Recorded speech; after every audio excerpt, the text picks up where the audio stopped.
What's good, y'all? It's your boy Ross back at again with another video. So we're going to check out Vince McMahon would have never let this happen to WWE.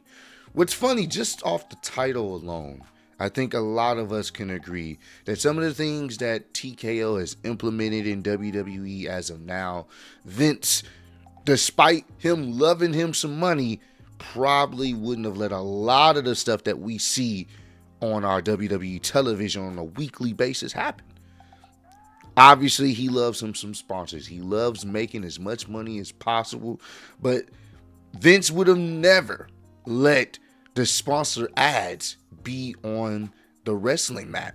He always viewed the wrestling mat and the wrestling ring itself to be sacred in that sense. He didn't want it to be, compared to a boxing ring, which we see, or a UFC ring. He probably wouldn't have wanted that to happen. And I think a lot of Vince McMahon's practices would have ultimately caused some conflict with what TKO was trying to do. We've already heard an article where some of the representatives from TKO were basically talking about how Vince McMahon essentially left a lot of money on the table when it came to tickets for these shows because he was trying to have the whole family be a part of the shows. And that's why he would make them as, decently affordable. And TKO, that's not what they're about. They're trying to maximize profits as much as possible. So, damn the family, can you afford to pay for all these tickets? Can you afford these prices? We want these prices to be a certain way. So, your family may not be able to come, but you can. So, you can tell, even though Vince had his flaws and, probably still does. We all do. But he was more so about, affordability for the most part. And, he even though he had his moments with, I wouldn't even say selling out because it's a public entity. So he got to please investors. It wasn't as greedy as it is now. So we're going to check out some of the, things that we know for a fact Vince probably wouldn't have let fly, if he was still in control. But appreciate all love, support. Let's get right into this video, man. Would have never let this happen in WWE. Now, in September 2025, Vince McMahon would have never let this happen in WWE. Now, in September 2025, Mark Shapiro, who's the president of TKO, spoke at a conference regarding WWE's ticket pricing, and he decided to use his platform to take a direct shot at Vince McMahon. WWE is not where the UFC yet is on ticket yield. We have our work to do there. We know we have a lot of room there because Vince McMahon was primarily pricing tickets for families and wasn't totally focused on maxing the opportunity there. Now that we've seen what we can do with UFC, we're replicating that in terms of ticket yield and holding back and advanced sales when it comes to on location on WWE's side, and it's working out really well. Now, these comments have led to significant backlash from fans, and these comments ultimately highlight the difference between the way Vince McMahon operated WWE compared to the way TKO are currently steering the ship. For sure. First, let's look at the outrageous ticket prices. Now, under the TKO era of WWE, ticket prices have gradually increased year on year. Whilst this business practice is understandable, Shapiro outright declaring that it could increase their prices is very alarming. The pricing model a company utilizes has already received a ton of backlash, as most fans simply can't afford to attend shows, and attending major events such as WrestleMania has really become a once-in-a-lifetime purchase for fans. But it really it's insane how much they're charging for these tickets. It is. But guess what? Like I said in my previous video last week, people are still going to buy them because they want to see these shows. They feel like they don't want to miss out on these special events. So they're going to buy them. They're going to take out loans, do whatever they have to do, dip into some savings to go to these shows. They are. And until us fans take a stand and say, no, we're not shelling out this crazy amount of money for these shows, they're going to keep doing it. So it really just comes down to the fans. If they really want to make a statement, they'll stop purchasing these tickets as much. When they stop selling out of these arenas, they may adjust. Most likely they will, but you know how that goes. Shouldn't be this way. Now, first case in point is WrestleMania 42's ticket prices. According to a loyal WWE fan called Beard Guy, tickets have become out of control. In fact, according to him, front and center seats for each night of WrestleMania 42 in Las Vegas are being listed as $70,000 per Just ticket. insane, Meanwhile, bro. seats in rows 2 and 3 aren't much better at all, with prices somewhere between $35,000 Just to too much, bro. $50,000 Just each. too Now, to put much. this in perspective, last year WrestleMania 41's front row center tickets were priced around $50,000. Still An too much. astronomical figure in itself, but when you compare that to last year, it's around $20,000 more for that individual ticket. To be going to the same place. I think that's what makes it even worse. You're literally going back to the same place, the same stadium, and you're paying $20,000 more just a year removed. Crazy. Same goes for rows 2 and 3, as they were around the $30,000 to $35,000 range. This leap in ticket cost for WrestleMania 42 is substantial, especially for those closest to the ring. Now, we're all aware of Green Shirt Guy in WWE, the man for who's sure. attended almost every WWE event since 2012, and he always manages to get that illustrious front row center seat. Now, word is it that he spent $100,000 on his ticket last year at WrestleMania 41. What he does in order to afford that is his business alone. But dropping Ridiculous, bro. $100,000 on one ticket is insane, and the main problem is that when TKO acknowledged that people are still spending this amount of money on tickets, it's only going to get worse from there. Yeah. Perhaps next year he'll drop $200,000 on the seat. But it's Hey, look, I'm willing to bet whatever he does, and I know we had a video about it, maybe in real estate or whatever the case may be, he does get early access. He does have, the opportunity to get those very expensive tickets, and I'm pretty sure at WrestleMania next year, yeah, he'll probably drop over 100K easily, maybe over 150K. He'll have first dibs. He's probably maybe already got the tickets. Who knows? So I don't know, but even if I am making good money, I'd rather put that money towards like something else that's gonna be a little bit more meaningful, in my opinion. That's just my personal opinion on it, bro.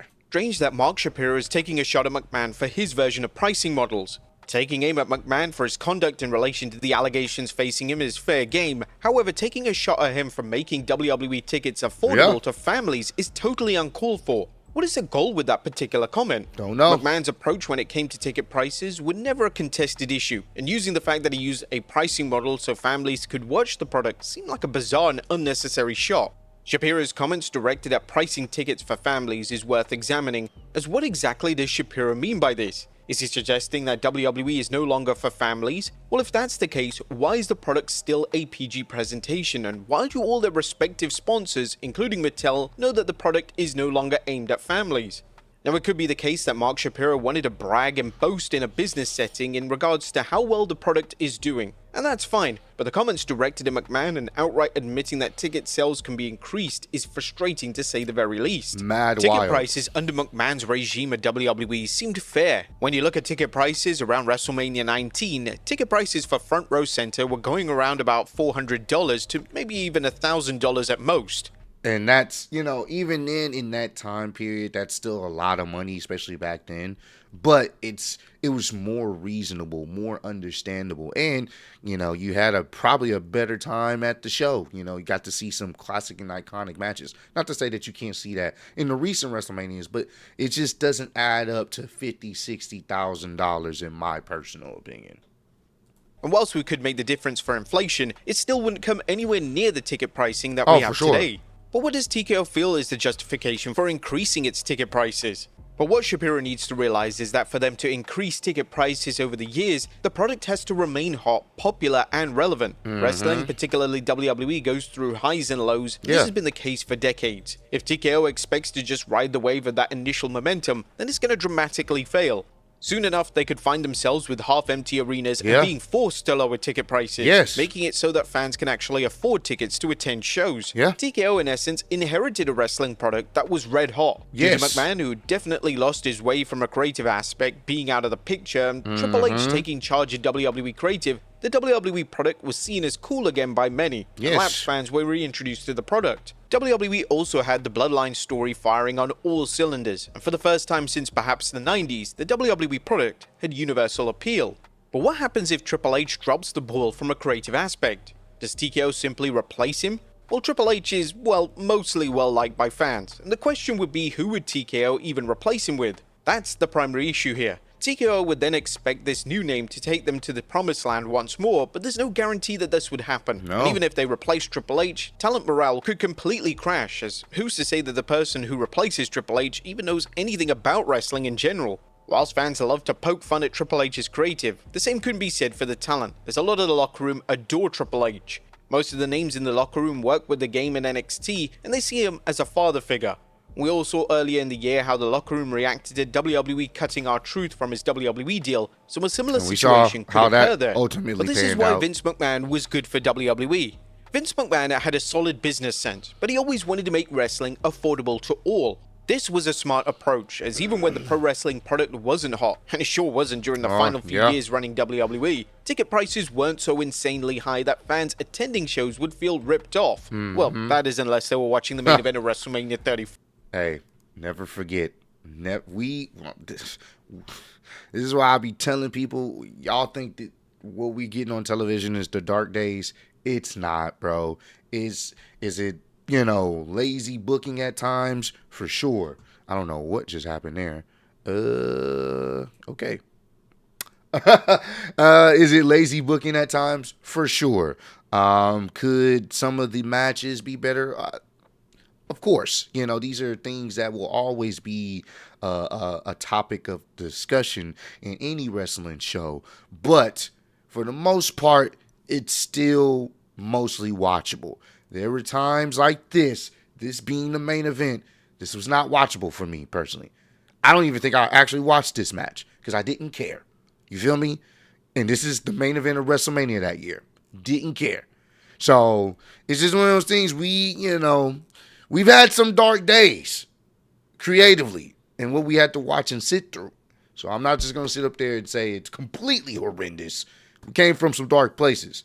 But prices still should not be as high as they are, no matter how hot the product is, because it's insane what they're trying to charge. 4. McMahon had a grounded yet realistic approach to pricing, and it worked throughout multiple decades of running WWE. Sadly for TKO, they want more and more money, and they aren't going to stop until every last cent is squeezed out of every WWE fan. Facts. Now it's interesting whenever fans compare Vince McMahon to Triple H, they often state that McMahon lived and breathed WWE. WWE was truly his life. He was notable for barely sleeping, as he couldn't turn off his mind of all things pro wrestling. McMahon rarely missed a show, and if he did, he would always be on the phone directing traffic, even if this was down to heavy micromanaging. But this was evidently a role that McMahon missed dearly, as according to numerous guests at his 80th birthday party, McMahon began to manage the proceedings at his own party by wearing a WWE-style headset. In relation to Triple H, there's no denying that he has a true love for the art of wrestling, but more recently, it's been asked, is his heart truly in it? The game has a habit of popping off of the internet any chance he gets, and this is a far cry to the Triple H that first took over WWE Creative all those years ago. Is running WWE too much for one man to handle? It's certainly a taxing job, and a job that many of us couldn't do. It goes without saying that hopefully Triple H is looking after himself and remembering that he's just the head of WWE Creative. There are so many other factors that go into the company thriving financially. But the accusations that the game may have lost his passion for WWE were furthered on September 9th, 2025. The game appeared on the Pat McAfee show, and he had zero idea that a planned world title segment between Io Sky and Stephanie Vaquer hadn't gone ahead on Raw. Shockingly, he revealed that he wasn't on Raw, and he was at Kill Tony. I did hear about that. Now, that is kind of crazy that you are essentially the head of creative and you didn't know that. I don't know if he was, if he was playing around, but I did hear about that and see bits of that clip. But it was just like, how do you not know? Like, you of all people should definitely know about something that major. So I don't know. I don't know what's going on there. Maybe, he does got a lot going on. So I don't know. And I know he has other writers that help him out and, other people when he's not there to take over the shows. They have a general direction of where they want to take their shows and stuff. But it's still one of those things where that is kind of surprising you wouldn't know that. Very, very concerning. Very concerning. I hadn't even watched the show yet. This revelation took the internet by storm, as how on earth isn't Triple H watching his own product? The world title segment was one of, if not the biggest planned segments for the show, and the fact that he didn't even know it didn't occur suggests that WWE creative simply isn't a focus for him right now. Why was Kill Tony more important than attending the flagship show? Who was producing Raw in his absence? Why didn't he bother to even watch the show even after? These comments raised so many questions, and it was ultimately a terrible look for Triple H and TKO as a whole.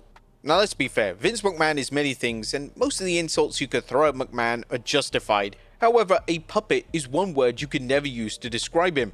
McMahon didn't like taking directions from anyone, and his micromanagement style was often a detriment to WWE's success and his own core relationship with his talent.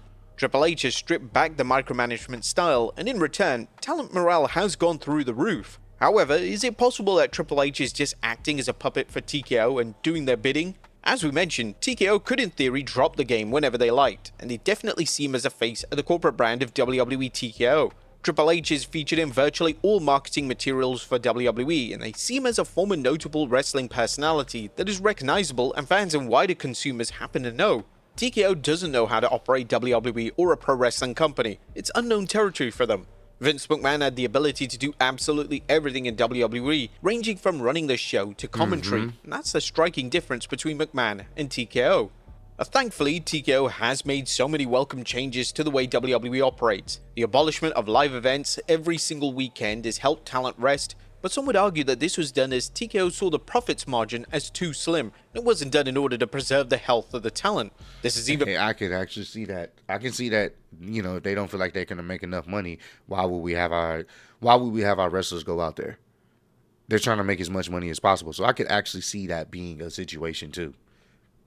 Been supported by the number of international dates that TKO now looks to deliver each year, as their business model has gone from live events every weekend to sporadic international shows that warrant a significant price tag to attend. Ultimately, is WWE a better place for talent now that McMahon is out of the picture? Well, absolutely. However, it would depend on who you would ask.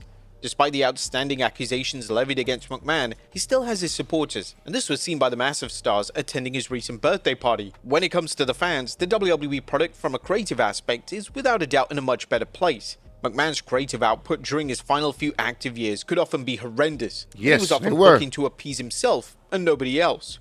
However, McMahon didn't see WWE as a way to make endless amounts of money, and he was never focused on increasing prices to such an extent where it's now alienated the core demographic, families. What do you guys think? And that's a crazy way to end off this video. Vince McMahon, the guy that's all about money, like I said at the beginning of this video, was still, he wasn't too greedy. He was still more concerned with having families be able to go to these shows and enjoy themselves. It didn't give off greedy corporatization. It gave off someone that is past their prime when it came to booking shows and essentially just booking the shows for himself, but it didn't give off greediness. That's the one thing you can say. So, I know some people are saying bring Vince back. No. The only thing that Vince would really be good for is probably the business side of things, but TKO will never let that happen because they're making too much money, and Vince would definitely be the one to oppose them on these absurd prices. So, and I'm gonna always say this, and me and Dub talked about this. Remember how they kicked Vince out? Once those allegations came out to the surface again, and Slim Jim dropped out, I think it was right before SummerSlam, they let go Vince. He had just sold them the company, and they let him go because Slim Jim was pulling out. That should tell you how serious they take, their money and how much money they're trying to make. And if they're willing to kick out a guy that just sold them the company, I doubt they'll bring back the guy that's all about trying to make it affordable for families. So, but hey, comment down below. Let me know, how do you guys feel about this whole situation? How do you guys feel about the way TKO is operating things in comparison to how Vince was operating things?